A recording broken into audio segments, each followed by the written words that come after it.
Well, ladies and gentlemen, we're back here with Dan Conway, Conway Contracting.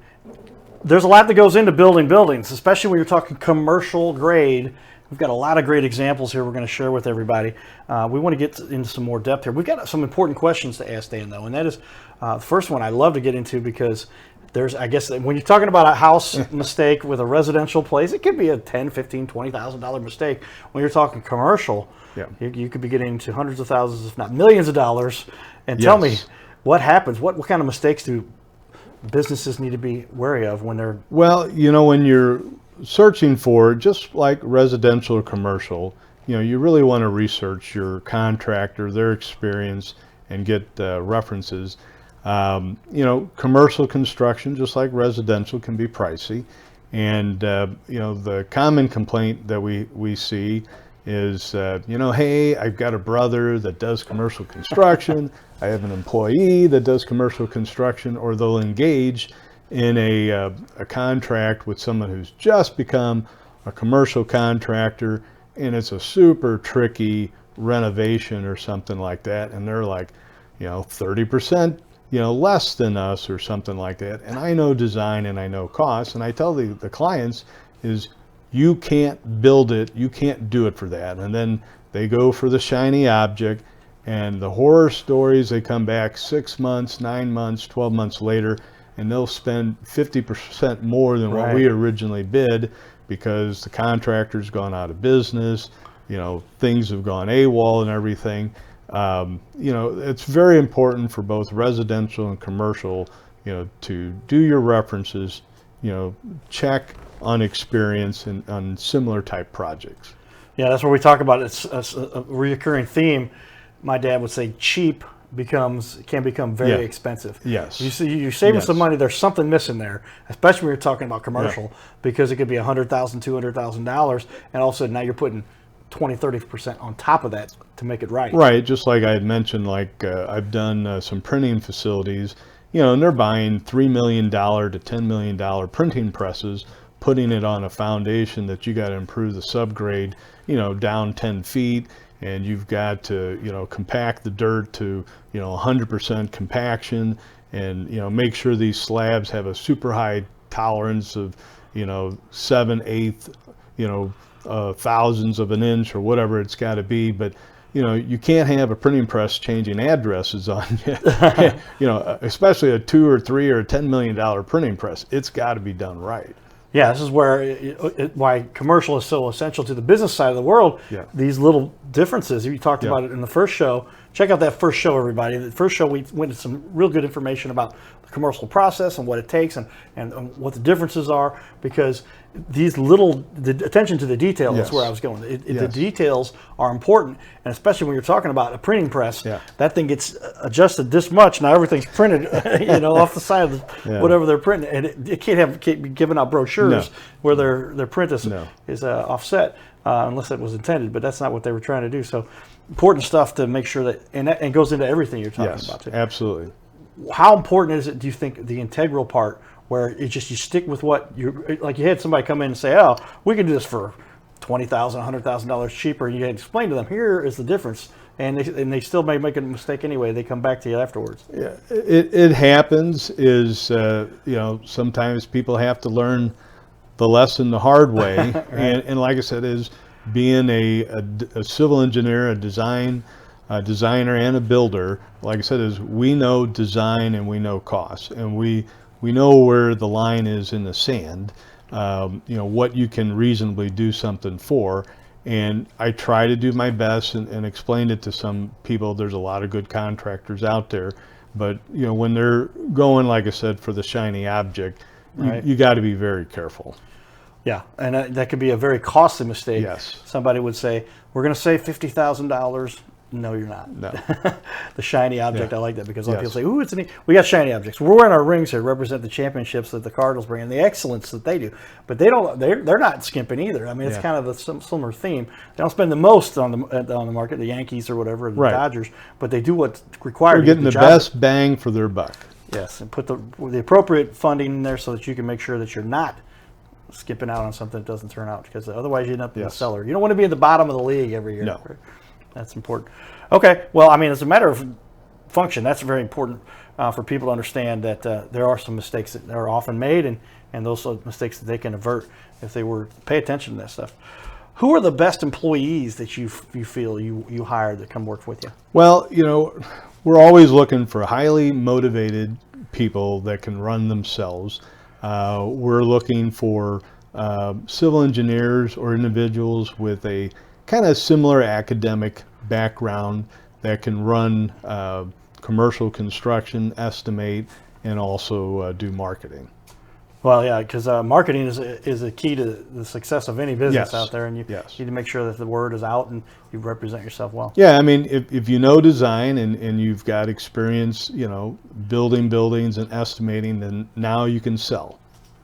Yes, very important. Well, tell me, what is one tip you would recommend for somebody to say when they're looking for your kinds of services? Here's something to keep in mind when you're making this kind of decision.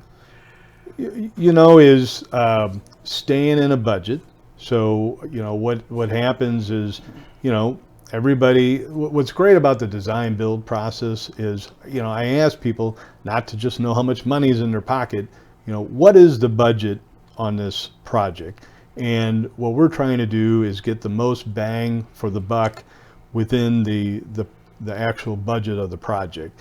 And that's important, that you're not promising and doing something and then you're coming up with the bad news, hey, we need another 25% or 50%.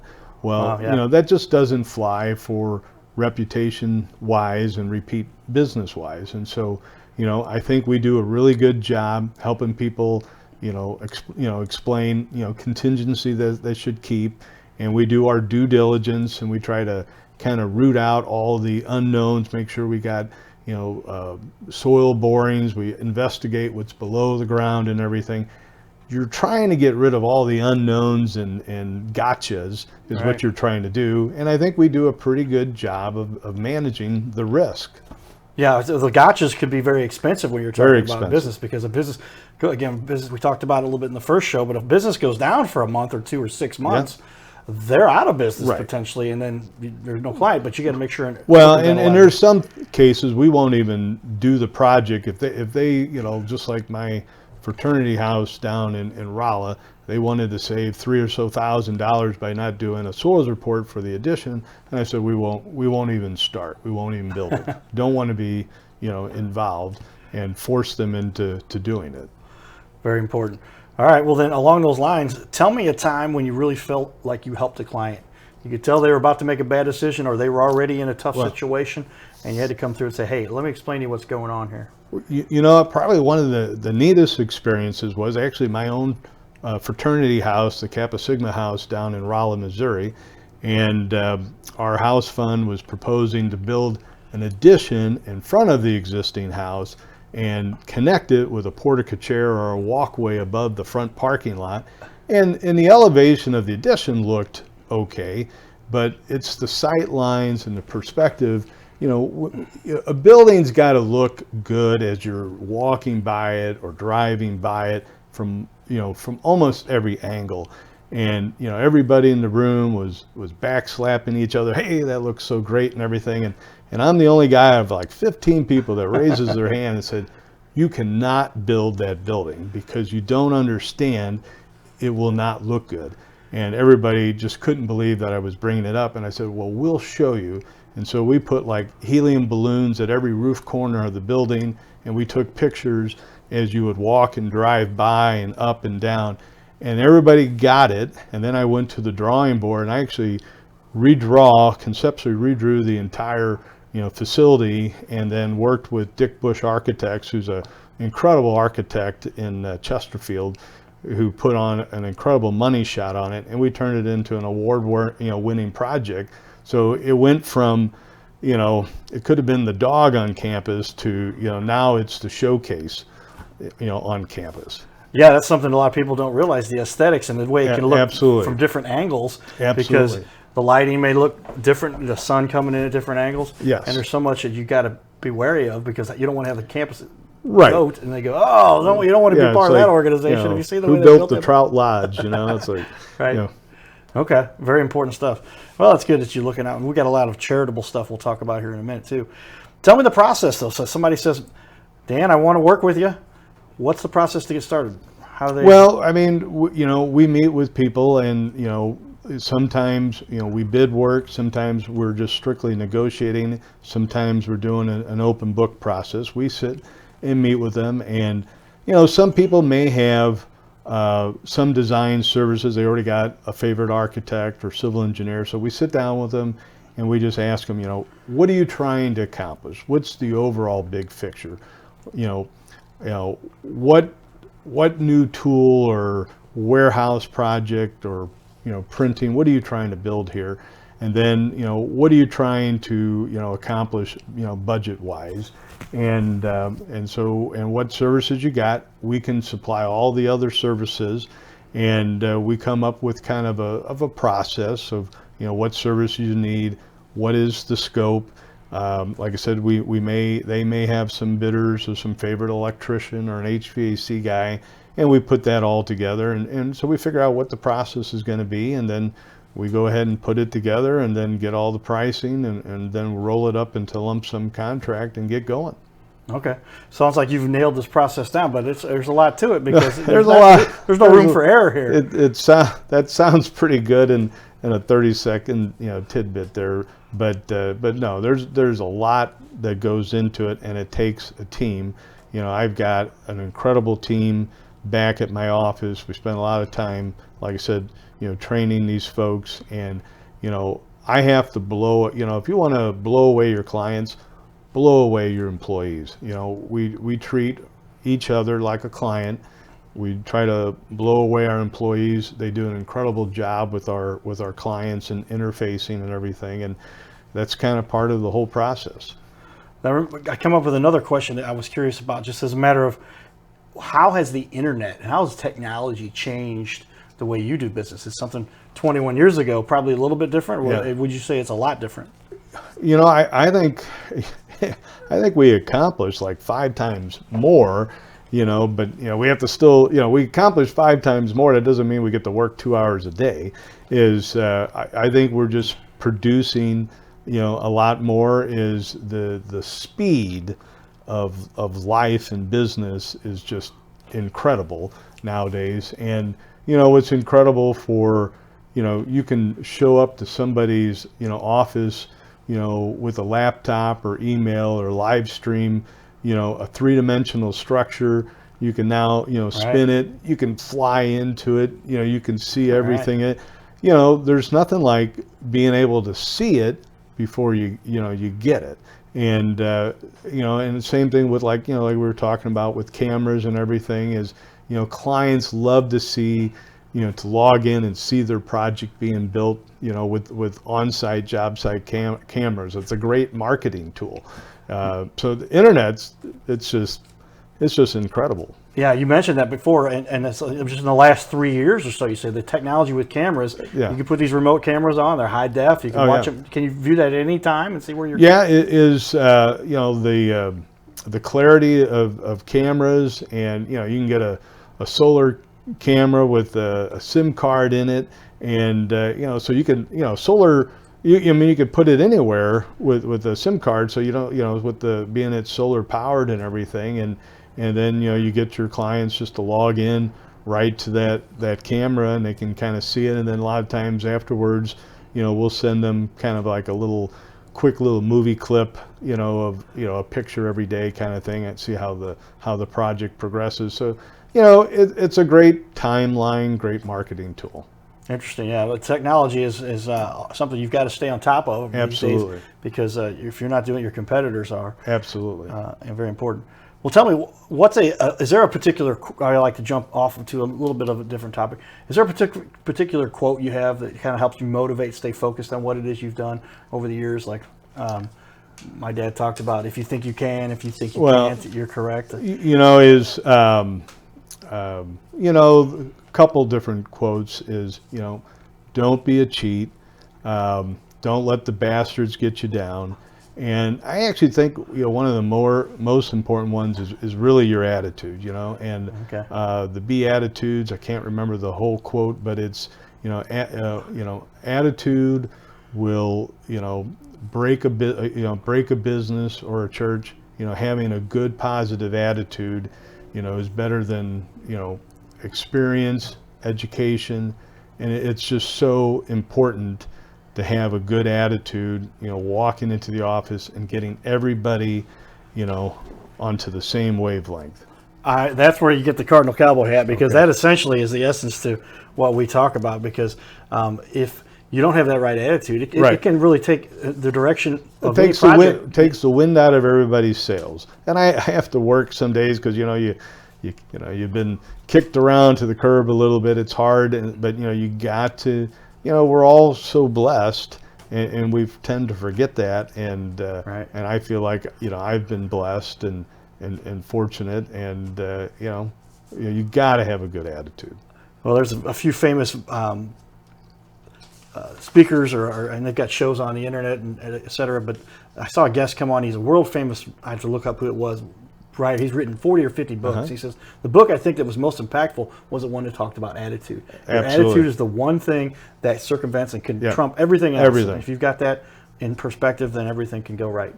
Absolutely. Or wrong if you have the wrong attitude. I actually do think that when times have gotten slow, you just got to keep get that attitude right, and because it transcends to everybody around you. You don't realize it, but it really does. That's key too.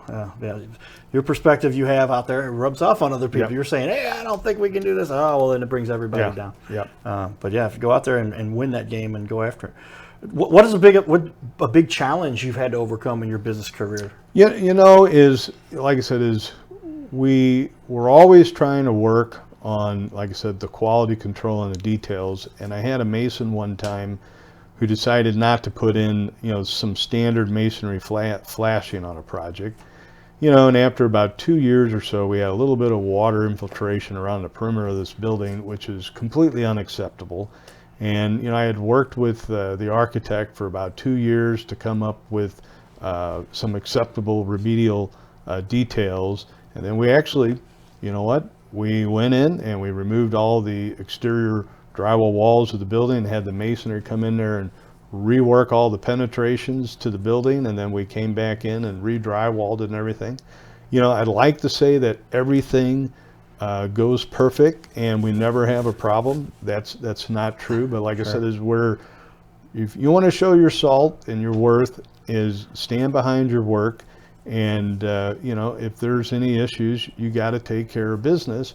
And I think the mason probably saved like $1,000 or so not doing it, and it was just so silly. And we try to make sure those things don't happen. Well, you can't circumvent every problem out there that we talked in the previous show. Again, a lot of great information in that first show, everybody, but it's how you respond to the hurdles. Absolutely. How you overcome the problems, because it's inevitable. Well, that's the whole thing. When you're selecting a commercial general contractor or a residential contractor, is you'd be kidding if you've never had a problem. You never had a crack in a wall or something like that.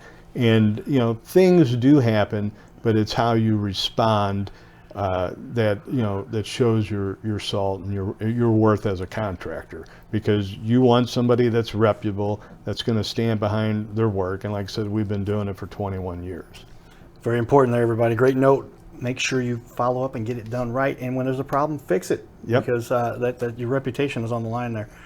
Tell me, what is an objection that somebody may have when they're going through the process here and they're confused, they're concerned, or they have questions? What are the typical things that come up? Construction is expensive or pricey. So obviously commercial construction is. So, so price is always kind of an objection. And, if you're looking to do, a very super simple commercial project that anybody with a, pickup truck can do, we're probably not your contractor. Right.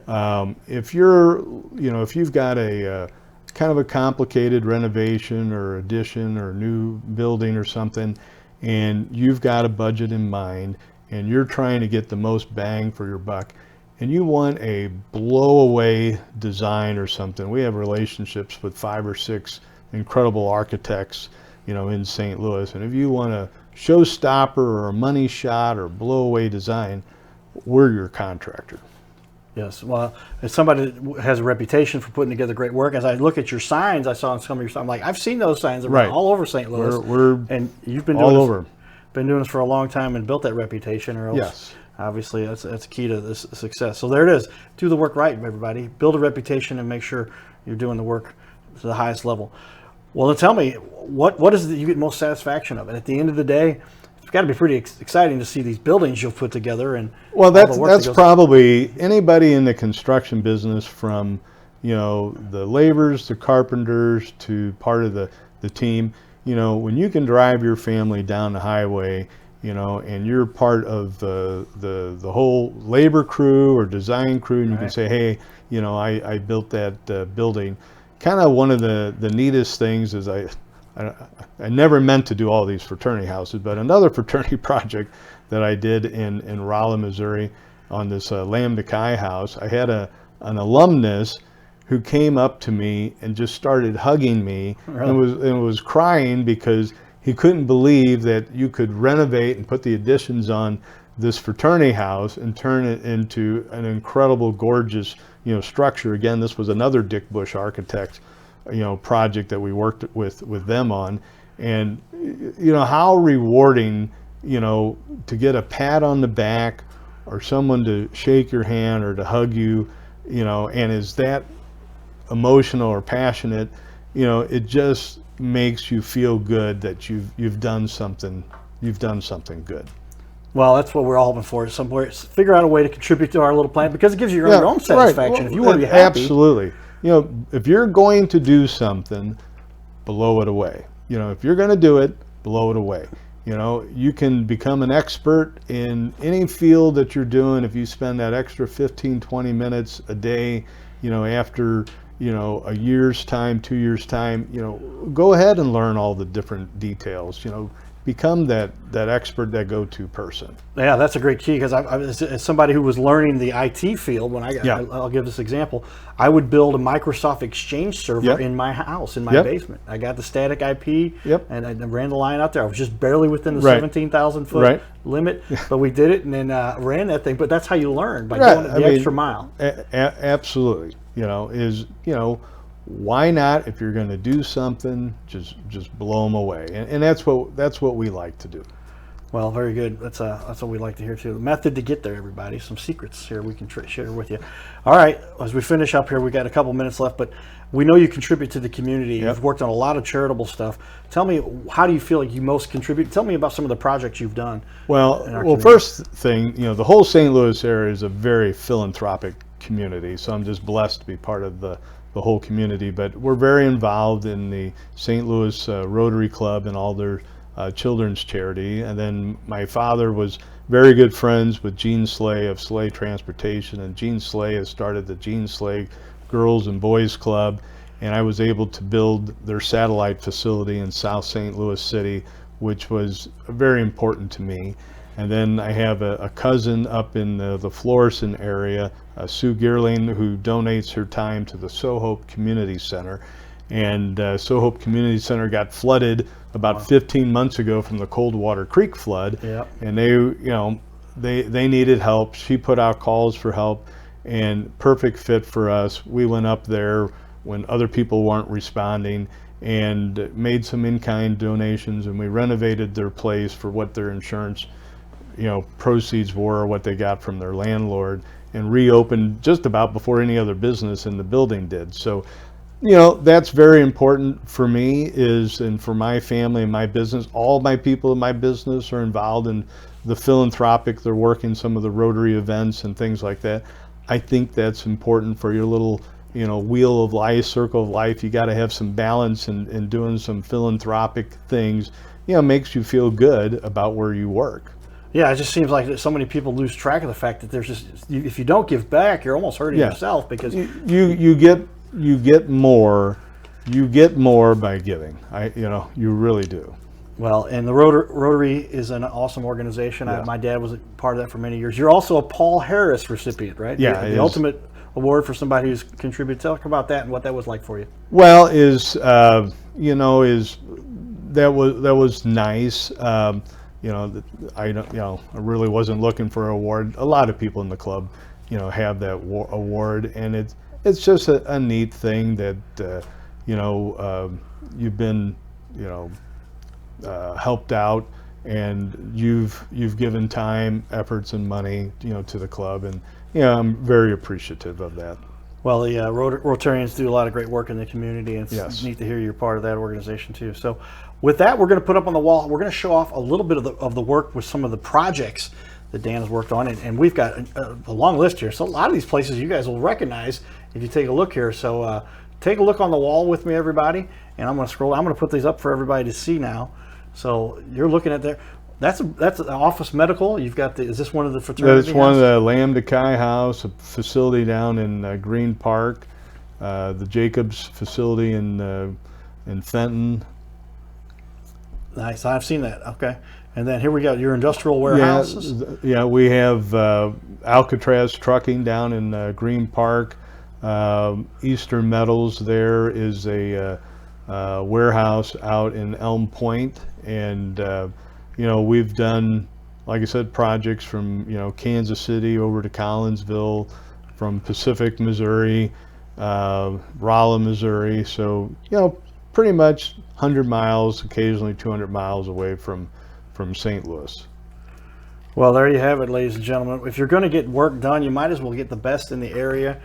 Conway Contracting Inc. and been doing this for a long time. So when it boils down to it, when you come home every night, you feel good about this? Is this something you get to share with the kids, and you say, "Hey guys, is this something a family heirloom? The kids involved at all, or where's this? Well, is all of my kids, had to actually work and clean the job sites. Okay. I don't think we were the nice parents, apparently. At least that's what I've been told from our kids.